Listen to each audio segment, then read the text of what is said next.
जय हिंद दोस्तों, रक्षित खन्ना के इस चैनल में आपका स्वागत है। दोस्तों, आज के इस वीडियो में मैं आपको 5 पॉइंट समझाऊंगा जो बोर्ड पे लिखे हैं। काफी इंपॉर्टेंट ये वीडियो है, इसलिए आप इसे शुरू से लेके आखिरी तक देखिएगा। और अगर आप पहली बार मेरे चैनल पे विजिट कर रहे हैं, देख रहे हैं मेरे वीडियो को, तो आप मेरे चैनल को सब्सक्राइब कर सकते हैं। चलते हैं दोस्तों पहली इंफॉर्मेशन की तरफ। स्पर्श पेंशनर की दिसंबर की पेंशन स्लिप जारी हुई।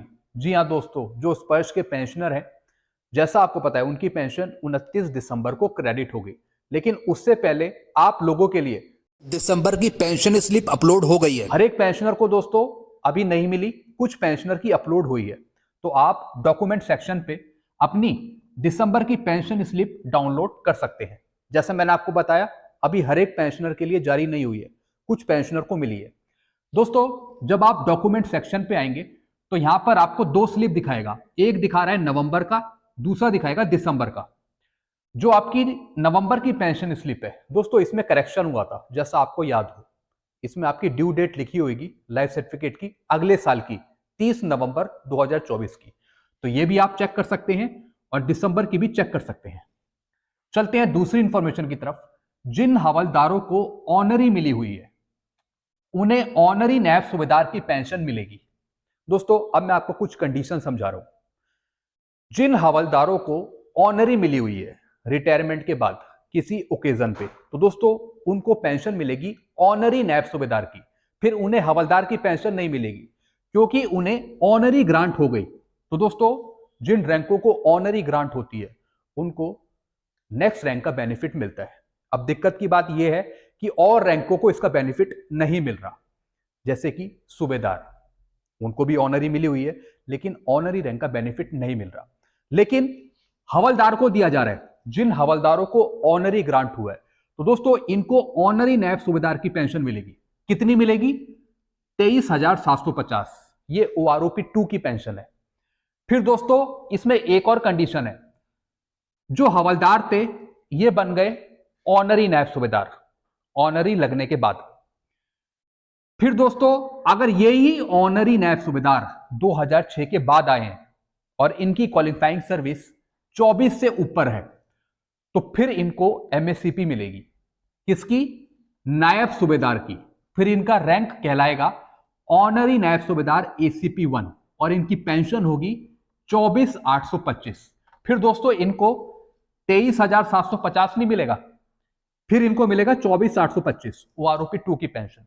तो कई रैंकों को पता नहीं है इसके बारे में, तो फिर उनको फाइनेंशियल अपग्रेडेशन नहीं मिल पाता, फिर वो वंचित रह जाते हैं इस लाभ से। तो आपको प्रॉपर नॉलेज होना बहुत जरूरी है। एक बार फिर मैं आपको समझा दूं। सबसे पहले वो हवलदार थे, बाद में उन्हें ऑनरी ग्रांट हुआ, फिर उनको पेंशन मिलने लगी ऑनरी नायब सूबेदार की। फिर उनकी क्वालिफाइंग सर्विस 24 साल से ऊपर थी और 2006 के बाद आए थे। फिर क्या हुआ? उनको एक ACP मिल गई, MSCP मिल गई, और फिर उनकी पेंशन होने लगी नायब सूबेदार की, MSCP नायब सूबेदार की। तो दोस्तों ये कंडीशन है। तो आप भी एक बार अपनी पेंशन चेक करें। अगर आप हवलदार हैं और आपको ऑनरी कब ग्रांट हुई और आपकी क्वालिफाइंग सर्विस कितनी है। फिर है दोस्तों तीसरी इंफॉर्मेशन। OROP 2 में हवलदार और ऑनरी नायब सूबेदार की एक ही पेंशन दे रखी है 15 साल से 22.5 साल तक। जी हाँ दोस्तों, अगर आपने चेक कराओ OROP 2 पेंशन टेबल में जो हवलदार हैं और जो ऑनरी नायब सूबेदार है ग्रुप Y के, उनकी एक ही पेंशन दे रखी है 15 साल से 22.5 साल सर्विस तक। दोस्तों ये यहां पे गलत हुआ। दोनों के बेनिफिट अलग अलग हैं। अगर आप 7वें पे कमीशन पे भी देखोगे तो दोनों की रैंक अलग अलग है और पेंशन भी अलग अलग है। आप किसी का PPO उठा के देखिएगा, EPPO 7 CPC का, लेकिन OROP में क्या हुआ? एक ही पेंशन दे दी दोनों रैंक की। तो दोस्तों यहां पे घाटा हो गया। किसे? ऑनरी नायब सूबेदार को। जिन हवलदारों को ऑनरी मिली हुई, ऑनरी नायब सूबेदार की पेंशन ले रहे हैं, उनको घाटा हो गया, क्योंकि उनकी एक ही पेंशन दे रखी है हवलदार की और ऑनरी नायब सूबेदार की। तो ऑनरी नायब सूबेदार का कहना है कि फिर हमें ऑनरी का बेनिफिट का फायदा क्या हुआ? जब हमें हवलदार की इक्वली माना है, एक ही पेंशन दे रखी है, तो फिर फायदा क्या हुआ ऑनरी का? सही बात है दोस्तों उनकी, ये जायज बात है।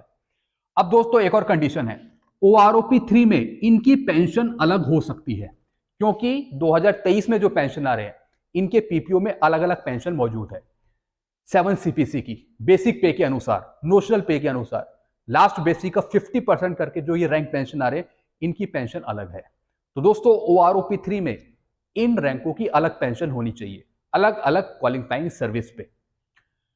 तो दोस्तों OROP3 में इनकी पेंशन अलग हो सकती है अगर भारत सरकार चाहे, क्योंकि दोस्तों ये दोनों रैंक अलग अलग हैं और पेंशन बेनिफिट भी इनके अलग अलग हैं रूल्स के अनुसार। चलते हैं दोस्तों अगली इंफॉर्मेशन की तरफ। OROP2 में हवलदार की पेंशन है 21,782, जैसा आपको पता ही है। OROP3 में 23,000 और 24,500 के बीच होगी, यानी दोस्तों OROP3 में हवलदारों को मिल पाएगी पेंशन 23,000, 23,000 या फिर 24,500 के बीच में, क्योंकि दोस्तों 2023 में जो भी सिपाही नायक आ रहे हैं वो पेंशन ले रहे हैं MACP हवलदार की। और दोस्तों MACP हवलदार की पेंशन 2023 में बढ़ी है, उनकी बेसिक पे बढ़ी है, इस वजह से इसका फायदा मिल जाएगा हवलदार को OROP3 में। जैसा मैंने आपको बताया 23,000 या फिर 24,500 के आसपास इनकी पेंशन सेट हो सकती है OROP3 में। इतनी होनी भी चाहिए दोस्तों, क्योंकि जैसा मैंने आपको बताया सिपाही नायक सब ACP हवलदार की पेंशन ले रहे हैं, जिनका मिनिमम और मैक्सिमम ज्यादा है और अपनी लास्ट बेसिक का 50% करके पेंशन ले रहे हैं। तो आपको घबराने की जरूरत नहीं है, OROP3 में आपको फायदा मिलेगा। फिर है दोस्तों लास्ट पॉइंट, बेसिक पे चेक करें पेंशनर्स।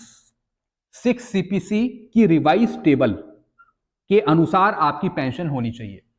दोस्तों भारत सरकार कई बार रिवाइज टेबल जनरेट करती है, चाहे वो छठे पे कमीशन की हो, चाहे वो 7वें पे कमीशन की हो, लेकिन जो आपको मिलती है बेसिक पे वो रिटायरमेंट के टाइम की मिलती है। यानी जब आप रिटायर हुए उस टाइम आपकी बेसिक पे जितनी होती है उसके अनुसार आपकी पेंशन फिक्स कर दी जाती है। लेकिन बाद में भारत सरकार कुछ रिवाइज बेसिक पे जारी करती है, रिवाइज बेसिक पेंशन जारी करती है। तो दोस्तों जो आपको पहले मिला और जो बाद में रिवाइज हुआ उसके डिफरेंस का आपको एरियर मिलता है। तो एक बार सही से आप बेसिक पे चेक कर लीजिए, जैसे सर्कुलर 568, जैसे एंट्री पे लेवर के लेटर जो 1/1/2006 से आपको लागू हुआ। तो दोस्तों जो भी आपकी छठे पे कमीशन के अनुसार जो भी आपकी बेसिक पे चेंज होती है उसका आपको एरियर मिलता है। बस देखने वाली ये बात होती है कि जो नया रिवाइज हुआ उसके अनुसार आपको उससे कम तो नहीं मिला। तो एक बार सही से अपनी बेसिक पे चेक कर लीजिए अपने PPO के अनुसार, और ये भी चेक कर लीजिए जो रिवाइज हुई नई बेसिक पे। तो दोस्तों ये सारी इंफॉर्मेशन थी जो मैंने आपको समझाई। इसके रिगार्डिंग कुछ और पूछना है आपको तो नीचे कमेंट कर सकते हैं। वीडियो आपको अच्छा लगता है वीडियो को लाइक करें और इस चैनल को सब्सक्राइब कर सकते हैं। Thank you so much.